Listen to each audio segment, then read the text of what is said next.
نحمده ونصلي على رسوله الكريم أما بعد فأعوذ بالله من الشيطان الرجيم بسم الله الرحمن الرحيم وإن يريدوا أن يخدعوك فإن حسبك الله هو الذي أيدك بنصره وبالمؤمنين وألف بين قلوبهم لو أنفقت ما في الأرض جميعا ما ألفت بين قلوبهم ولكن الله ألف بينهم إنه عزيز حكيم يا أيها النبي حسبك الله ومن اتبعك من المؤمنين يا أيها النبي حرض المؤمنين على القتال إن يكن منكم 20 صابرون يغلبوا 200 وإن يكن منكم 100 يغلبوا 1000 من الذين كفروا بأنهم قوم لا يفقهون الآن خفف الله عنكم وعلم أن فيكم ضعفا فإن يكن منكم 100 صابرة يغلبوا 200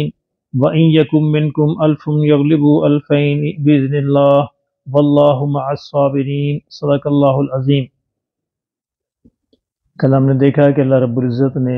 غزوہ بدر کے پس منظر میں جنگ کے اور صلح کے کچھ احکامات بیان فرمائے تھے،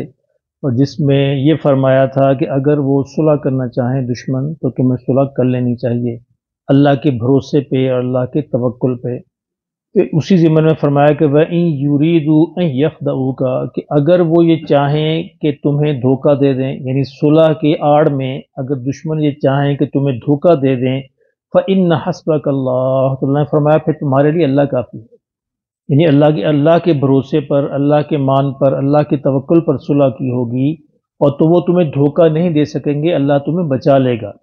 کیونکہ اللہ تمہارے لیے کافی ہے۔ هو الذی ایدک بنصرہ وبالمؤمنین فرمایا کہ وہی اللہ ہے جس نے اپنی نصرت کے ساتھ تمہاری تائید کی غزوہ بدر کے اندر، وبالمؤمنین اور مومنوں سے بھی تمہاری تائید کی، یعنی ایمان والے بھی تمہیں عطا فرمائے، اس لیے اس پریشانی کی ضرورت نہیں۔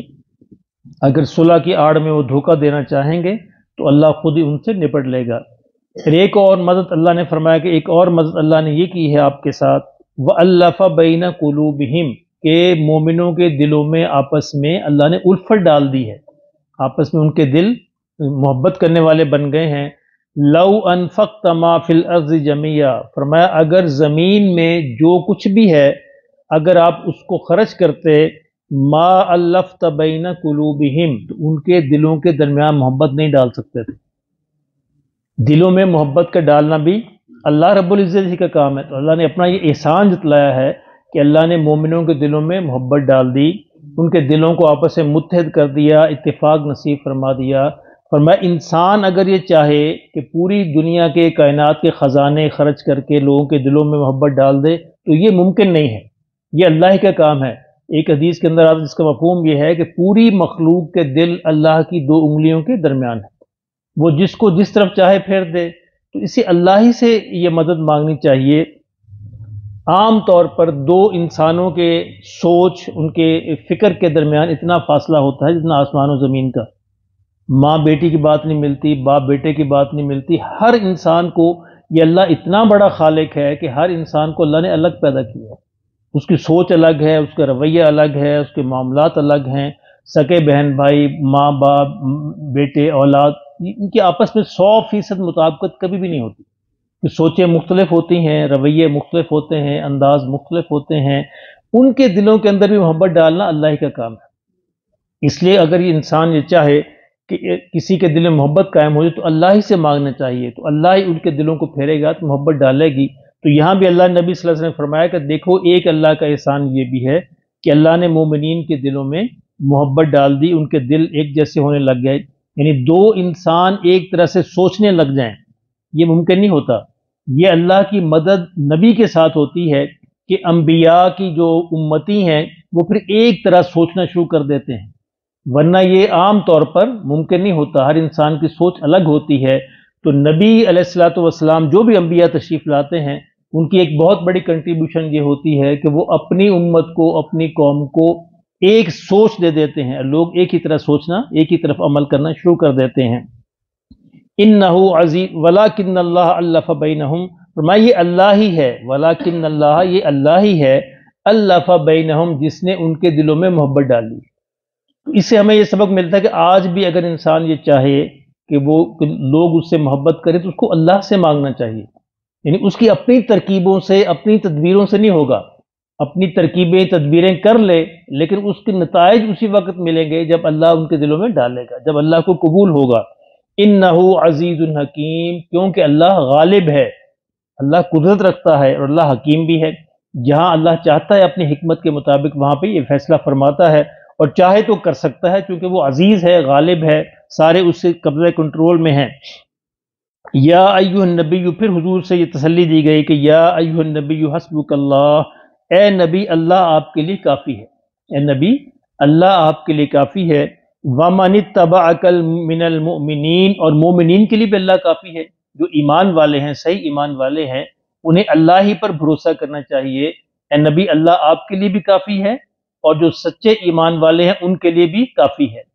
اس آیت کے دو ترجمے کیے گئے ہیں، یعنی مفسرین نے، کسی نے کوئی مطلب لیا ہے، کسی نے کوئی مطلب، اسی سے فرق پڑتا ہے۔ کچھ لوگوں نے یہ ترجمہ کیا ہے کہ اے نبی اللہ آپ کے لیے بھی کافی ہے اور مومنین کے لیے بھی کافی، یہ ترجمہ بھی بنتا ہے۔ اور کچھ نے یہ ترجمہ کیا ہے کہ اے نبی اللہ آپ کے لیے کافی ہے، اللہ اور مومن بھی آپ کے لیے کافی ہیں، یعنی اللہ کافی ہے آپ کے لیے، آپ کی مدد کے لیے، اور مومنین کافی ہیں آپ کی رفاقت کے لیے، آپ کو کسی کی ضرورت نہیں، آپ کے ساتھی بننے کے لیے، آپ کی رفاقت کے لیے، ساتھ دینے کے لیے وہ مومنین کافی ہیں، اور مدد کے لیے اللہ کافی ہے۔ تو دونوں ہی ترجمے اس سے نکلتے ہیں، جو کسی کو بھی اختیار کیا جا سکتا ہے۔ یا ایھا النبی، پھر فرمایا کہ اے نبی حرض المؤمنین علی القتال، مومنوں کو ترغیب دو جنگ کی، قتال کی۔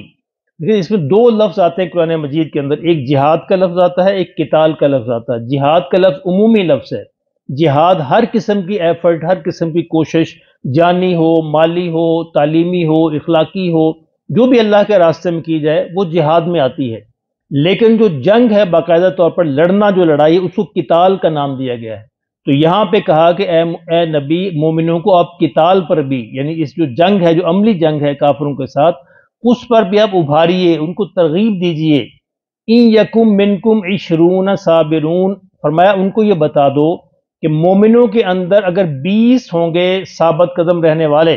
صبر کرنے والے، اگر 20 لوگ ہوں گے، یغلبو مئتین، تو وہ 200 پر غالب آئیں گے، یعنی 1 اور 10 کا مقابلہ، 1 اور 10 کا مقابلہ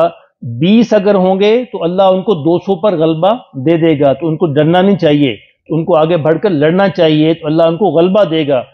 شرط کیا ہے کہ وہ ثابت قدم رہیں۔ وَإِن يَكُن مِّنكُم مِّئَةٌ يَغْلِبُوا أَلْفًا، اور اگر ان کے اندر 100 ہوں گے، اگر مومن 100 ہوں گے ثابت قدم رہنے والے، يَغْلِبُوا أَلْفًا مِّنَ الَّذِينَ كَفَرُوا، تو 1000 کافروں پر غالب آئیں گے، وہی 1-10 کی ریشو، 20 ہوں گے 200 پر آئیں گے، 100 ہوں گے تو 1000 پر غالب آئیں گے، 1-10 کی ریشو ہے۔ بِأَنَّهُمْ قَوْمٌ لَا يَفْقَهُونَ، کیونکہ فرمایا ان کا مقابلہ ایسی قوم سے ہے کہ جو کچھ سمجھ نہیں رکھتے، جن کا معاملہ جانور جیسا ہے، جن کے کان ہیں وہ سنتے نہیں ہیں، دل ہیں سوچتے نہیں ہیں، آنکھیں ہیں دیکھتے نہیں ہیں، اس لیے یہ ان پر غالب آئیں گے۔ یہ آیتیں بڑی ہی اہم آیتیں ہیں جن کو نظر انداز کر کے آج مسلمان جو ہے پریشان ہو رہے ہیں۔ اچھا آپ دیکھیے ان آیتوں کا مخاطب کون ہے؟ صحابہ نے، جن سے بڑے ایمان والا ان کے بعد کوئی پیدا نہیں ہوا، ان سب سے کامل ایمان والے نبی صلی اللہ علیہ وسلم کے صحابہ ہیں۔ اچھا بعد میں کیا ہوا؟ یہ غزوہ بدر کے پس منظر میں کچھ عرصے کے بعد اللہ نے پھر اگلی آیت نازل فرمائی، اس میں فرمایا الآن خفف اللہ عنکم، اب اللہ نے تمہیں رعایت دے دی ہے، اب اللہ نے تخفیف کر دی ہے۔ یہ جو 1-10 کی ریشو بتائی تھی، فرمایا کہ اللہ نے اب اس کے اندر رعایت تمہیں دے دی ہے، تخفیف کر دی۔ وہ رعایت کیا ہے؟ وَعَلِمَ أَنَّ فِيكُمْ ضَعْفًا، فرمایا اللہ نے جان لی ہے کہ اب تمہارے اندر کچھ کمزور مسلمان بھی ہیں۔ اب ہم اپنا تو ہم اندازہ نہیں کر سکتے، یعنی یہ اس زمانے کی بات ہو رہی ہے کہ ان کے اندر اب کچھ کمزور ایمان والے بھی شامل ہو گئے ہیں۔ فرمایا اب یہ قانون یہ ہے فَإِن يَكُن مِّنكُم مِّئَةٌ صَابِرَةٌ، اگر اب ان کے درمیان 100 ہوں گے صبر کرنے والے، ثابت قدم رہنے والے، یغلبوا مئتین، وہ تو 200 پر غالب آئیں گے۔ پہلے 1-10 کی ریشو تھی، اب 1-2 کی ریشو ہے، 1-2 کی ریشو ہے، یعنی 100 اگر ہوں گے تو ان کو 200 کے خلاف لڑنا چاہیے، کیونکہ اب تمہاری صفوں میں اب کچھ کمزور ایمان والے بھی شامل ہو گئے ہیں، تو ہماری کیا ریشو ہونا چاہیے؟ کچھ بھی نہیں بنتی۔ اب قیامت تک کے لیے یہی ہے آخری، اس کے بعد کوئی آیت نازل نہیں ہوئی۔ اب قیامت تک کے لیے یہی ہے، کم از کم یہ ضرور ہونا چاہیے، یعنی کم از کم 1-2 کی ریشو ضرور ہونی چاہیے، پھر مسلمانوں کو چاہیے پنگا لیں۔ اب مسلمان جو اپنے سر پہ خود ہی کلہاڑی مار رہے ہیں۔ تو فرمایا کہ ان یکم منکم مئۃ صابرۃ، اگر ان کے درمیان 100 ہوں صبر کرنے والے، یغلبوا مئتین، تو وہ 200 پر غالب آئیں گے، وَإِن یکم منکم الف یغلبوا، اور اگر ان کے مسلمانوں میں 1000 ہوں صبر کرنے والے، ثابت قدم رہنے والے، یغلبوا الفین، تو وہ 2000 پر غالب آئیں گے، وہ 1-2 کی ریشو، باذن اللہ، وہ بھی اللہ کے حکم سے، واللہ مع الصابرین، فرمایا کہ اللہ جو ہے ثابت قدم رہنے والوں کا ساتھ دیتا ہے۔ اب سارے مفسرین کا اتفاق ہے، اس میں کوئی اختلاف نہیں کسی مفسر کا، کہ اس آیت کے بعد پھر دوبارہ کوئی آیت نازل نہیں ہوئی، یعنی یہ آخری حکم ہے۔ اور پہلے حکم یہ تھا کہ 1-10 کی ریشو ہونی چاہیے، ان کے جنگ کرو، لڑو، اگر تمہاری 1-10 کی ریشو بھی ہے۔ اس کے بعد آخری حکم یہ آیا کہ 1-2 کی ریشو، مسلمان اگر 1 ہے تو 2 کے خلاف وہ لڑ سکتا ہے، اور اگر یہ ریشو بھی نہیں ہے پھر مسلمانوں کو سوچنا چاہیے، غور کرنا چاہیے کہ ہم خودکشی کی طرف تو نہیں جا رہے، کیونکہ ظاہر یہ اس ایمان کی بات ہو رہی ہے، اور آج تو ایمان کا لیول کہیں ہزاروں درجے نیچے گر چکا ہے۔ اس لیے آج کے دور میں بھی یہ قوت کا حاصل کرنا، اپنی تعداد کا بڑھانا اور ان کے مقابلے میں آنا، اس وقت سوچنا چاہیے جب کم از کم ریشو یہ ہو کہ ہماری ریشو، ہماری طاقت، ہماری قوت، ہماری فوج، ہمارا اسلحہ ان سے کم از کم آدھا تو ہو۔ اگر آدھا بھی نہیں ہے تو پھر مسلمانوں کو سوچنا چاہیے کہ ہم کہیں حماقت تو نہیں کر رہے، جیسا کہ پوری دنیا کے اندر ہو رہا ہے کہ ہم پتھر پھینکتے ہیں، وہ بم پھینکتے ہیں، ایسے ہوتا ہے۔ ہمارے پاس پتھر ہیں، ان کے پاس بم ہیں، ہم تلواریں لے کے نکلتے ہیں، وہ جناب سیٹلائٹ لے کے نکلتے ہیں۔ تو یہ اس آیت کو نظر انداز کرنے کی وجہ سے بھی آج مسئلے پیش آ رہے ہیں، اور عام طور پر لوگوں کے ذہن میں نہیں ہے۔ سورہ انفال کو پڑھیے، کوئی تفسیر پڑھ کے دیکھ لیجئے، اس کے بعد اللہ نے اور کوئی آیت نازل نہیں کی۔ اب قیامت تک کے لیے یہ حکم ہے کہ کم از کم اتنی قوت ضرور ہونی چاہیے جہاں پہ 1-2 کی ریشو ہو، تو پھر مسلمان اگر اللہ کے مان پر، اللہ کے توکل پر لڑ پڑیں گے تو انشاءاللہ اللہ ان کو فتح دے گا۔ اور اگر یہ بھی نہیں ہے تو پھر مسلمانوں کو تھوڑا پہلے غور کرنا چاہیے اور اپنی قوت کو، اپنی طاقت کو بڑھانا چاہیے، تاکہ کم از کم اتنا مقابلہ ہو جائے۔